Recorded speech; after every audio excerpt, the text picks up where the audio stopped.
और कल पुनः जैसा कि हमने संकेत दिया है बड़े बड़े आचार्य पधारेंगे, उन सब का आशीर्वचन भी हमको प्राप्त होगा। और हमारे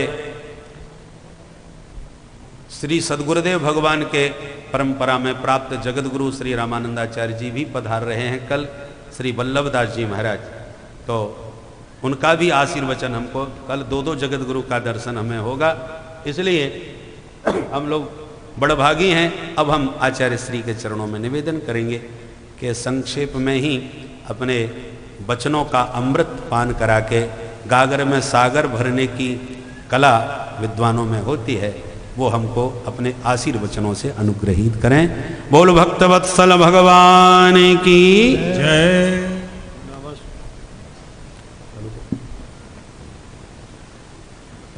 नमस्तस्मै भगवते कृष्णाय कुंठमेधसे राधाधर सुधा सिंधो नमो नित्यविहारिणे। बोलो भागवत भगवान की, श्री सर्वेश्वर भगवान की, जगत गुरु निम्बारकाचार्य श्री श्री जी महाराज की, धर्म की जय हो, अधर्म का नाश हो, प्राणियों में सद्भावना हो, विश्व का कल्याण हो, भारत माता की, गौ माता की, गौ हत्या बंद हो, गौ हत्या बंद हो। जय जय श्री राधे।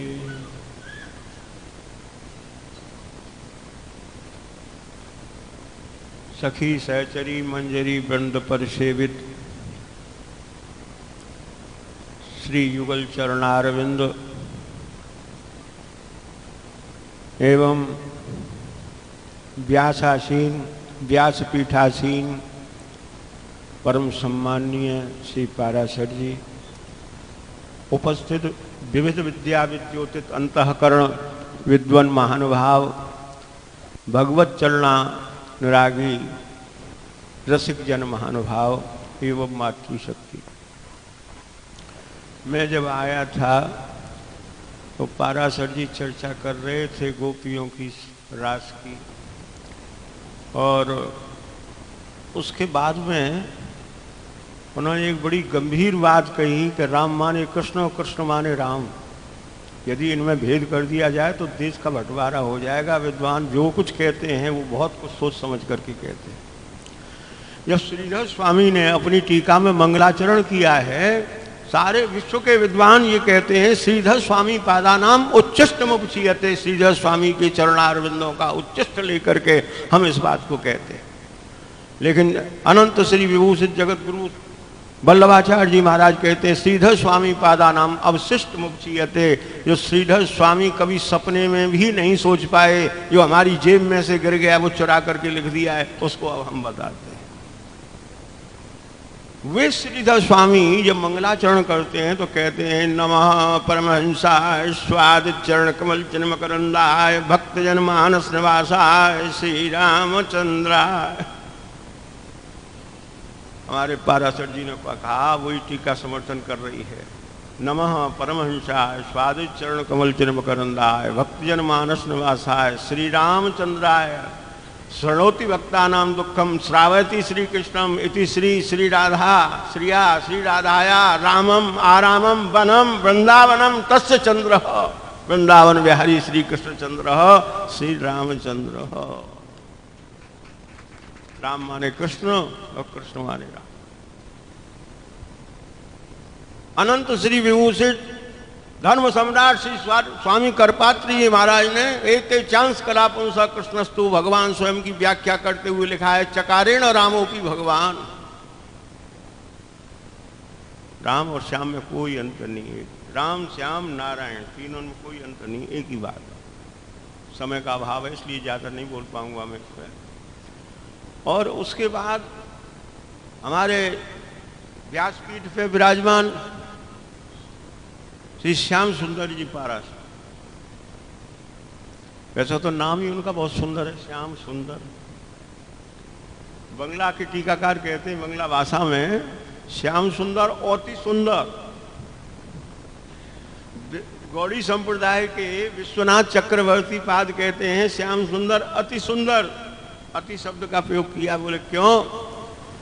बोले वो स्वयं में सुंदर हैं, उनकी कथा सुंदर है, उनका भागवत ग्रंथ लिखा हुआ सुंदर है, उनकी अध्यात्म पीठ सुंदर है, उनका वक्तव्य सुंदर है, सब सुंदर ही सुंदर है, इसलिए श्याम सुंदर है।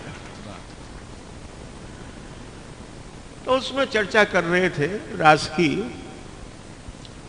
यहां रास बिहारी प्रकट के लोग बैठे होंगे तो वो समझेंगे नंददास जी महाराज ने अपनी रास पंचाध्यायी में लिखा है कि अकेले कृष्ण हैं, रास में कोई गोपी नहीं।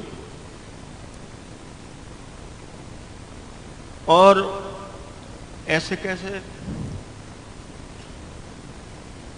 वेदांतियों का रास अलग है, पौराणिकों का रास अलग है, नैयायिकों का रास अलग है। रास के बहुत अनंत भेद हैं। रास भाष्य को उठा करके देखिए, रास पंचाध्यायी भाष्य को उठा करके। तो सर्वम खल्विदम ब्रह्म ब्रह्मैव सर्वम एतदुपलब्धम ब्रह्म वासुदेव सर्वम, एक भगवान ही सब जगह है, सर्वम कृष्णमयम जगत। तो नंददास जी ने इसको स्पष्ट किया कि जैसे कैसे? बोले जैसे आलात चक्र। आलात चक्र क्या होता है? बोले जैसे अगरबत्ती को जला लिया तो उसमें वो अग्नि चमकने लगी, वो एक ही तो है, और जब हमने उसको घुमाया तो चारों तरफ दिखाई देता है कि बोला है। इसी प्रकार से श्री कृष्ण ही अनंत गोपियों के रूप में दिखाई दे रहे हैं। यहाँ द्वितीय भाव का अवनेश हो जाता है, माँ कामलीला का प्रारंभ हो जाता है, इसलिए द्वितीय भाव का अवनेश है ही नहीं यहाँ पर। न अग्नि में धुआं है और न लकड़ी में धुआं है। जब दोनों का संयोग होता है तब कामरूपी धुआं जागृत हो जाता है। श्यामा श्याम की लीला, रास पंचाध्यायी लीला कोई साधारण लीला नहीं है। एक बार निम्बारकाचार्य पीठ के पास में किशनगढ़ है, वहाँ कथा कह रहे थे। राजस्थान के पंडित बड़े माने होते हैं, बहुत योग्य होते हैं, बड़े बड़े पकड़धारी बैठे थे। व्यास गद्दी में मैं ही था। तो पहले वो मेरे से आके बोले शास्त्री जी आप जो कथा कहेंगे किस टीका से कहेंगे? हमने कहा टीका से कहने वाला तो नकलची होता है, किसी की बात सुनी और कह दी नहीं। तुमने क्या किया? जो शास्त्रों से बोलेगा उसको विद्वान कहते हैं। इसलिए भागवत में लिखा है मुह्यन्ति यत् सूरयो सूरयो दार्शनिकाः वेदांतज्ञाः वैयाकरणीयाः नैयायिकाः मुह्यन्ति अव्यवस्थित चित्ताः भवन्ति।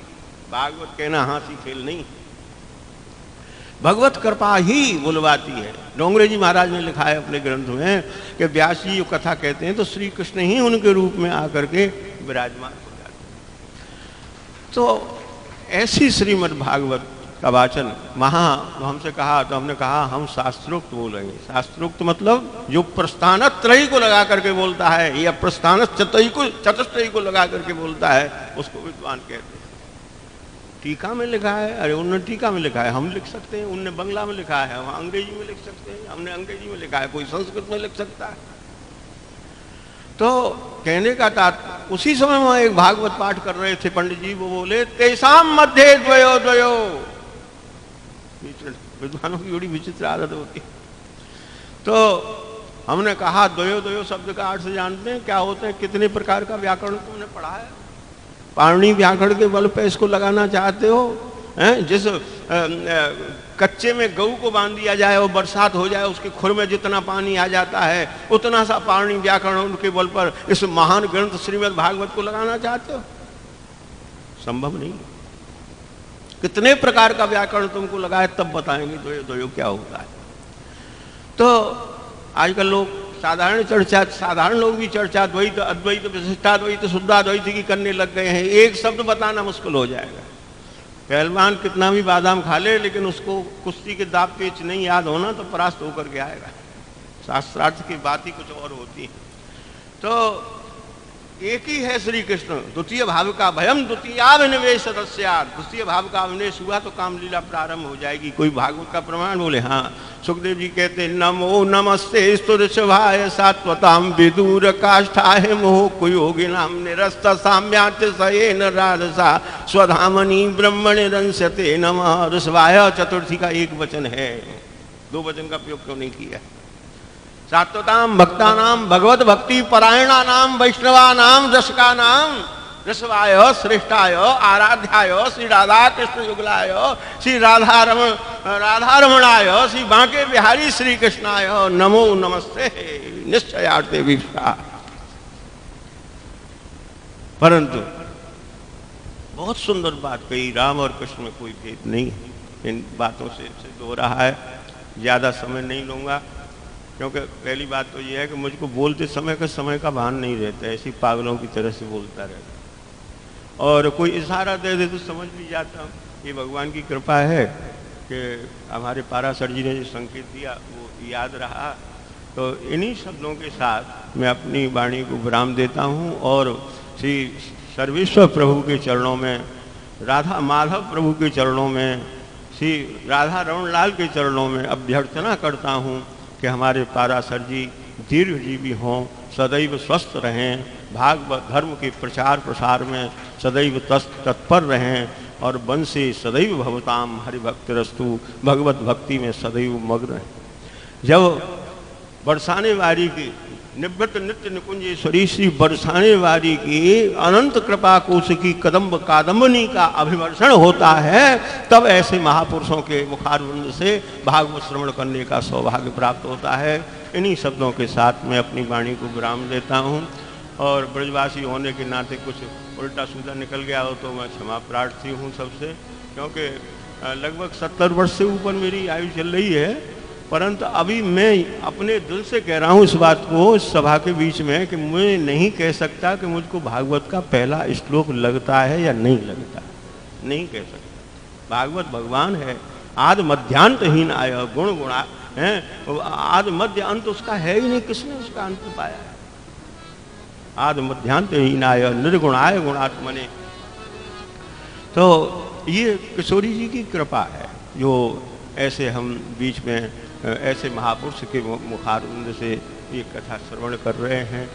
तो अभी 1 मिनट भगवान की जय जयकार करके मैं अपने वक्तव्य को विराम देता हूँ। बोलो भागवत भगवान की, श्री सर्वेश्वर भगवान की, जगत गुरु निम्बारकाचार्य श्री श्री जी महाराज की, धर्म की जय हो, अधर्म का नाश हो, प्राणियों में सद्भावना हो, विश्व का कल्याण हो, भारत माता की जय हो, गौ माता की